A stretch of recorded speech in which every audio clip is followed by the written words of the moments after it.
होकर के, चमार होकर के यहाँ भागवत कहने आए हो। और इन्होंने बहुत हमें मारकूट करना शुरू कर दिया।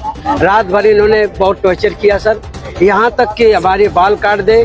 और जो परीक्षित बना था, परीक्षित की मैडम से इन्होंने मूत्र, बोले भाभी आप अपना मूत्र ले आओ, उसे मूत्र से हमारे ऊपर छिड़का इन्होंने। वह शिक्षक जो पंडित नहीं था लेकिन भागवत जानता था, वर्षों तक बच्चों को अक्षर ज्ञान दिया, लेकिन समय ने करवट ली, स्कूल बंद हो गए।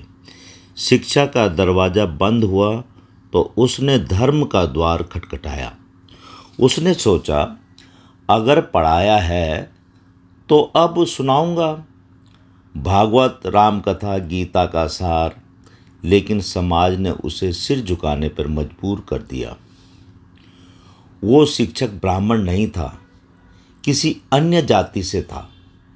यही उसकी सबसे बड़ी गलती है। जब वह भागवत पढ़ाने लगा, लोगों को धर्म का मर्म समझाने लगा, तो पंडितों के गांव में तूफान आ गया। कहा गया तू कैसे धर्म का पाठ करेगा, तू तो छोटी जाति से है, भागवत बोलेगा। नतीजा उसे सरेआम टॉर्चर किया गया, उसका सिर मुंडवा दिया गया, उस पर मूत्र छिड़काया गया और कहा गया तेरी जगह कथा नहीं जूते बनाने में है। यह कोई पुरानी कहानी नहीं, यह आज के भारत की हकीकत है। यह सिर्फ एक आदमी की कहानी नहीं है, यह कई आवाज़ों का गला घोंटता है।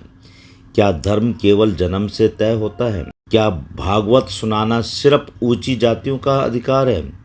क्या एक शिक्षक जो समाज को रोशनी देता है उसे अंधकार में धकेलना न्याय है? आज ज़रूरत है इस आवाज़ को मंच देने की।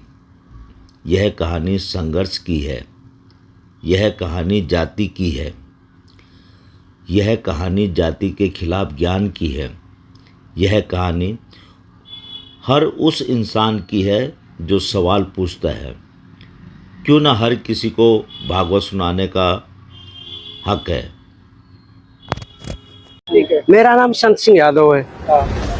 तो जब हम वहाँ गए तो चूंकि अछल्ला के पास का गांव है, तो वहाँ लोगों ने ये पूछा कि आप, पहला श्लोक हो गया, भागवत भी शुरू हो गई। शाम को उन लोगों ने पता लगाया होगा, तो वो बोले कहाँ के रहने वाले? तो हमने कहा हम रहने वाले तो कानपुर के हैं, यहाँ अछल्ला भी हमको हो गई 20 साल रहते रहते। क्या काम करते हो? तो हमने कहा पहले हम शिक्षक थे, स्कूल चलाते थे। क्योंकि जो मोदी सरकार आई तो उस समय प्राइवेट स्कूलों को बंद करवा दिया गया। इसके बाद फिर हम भागवत में लग गए।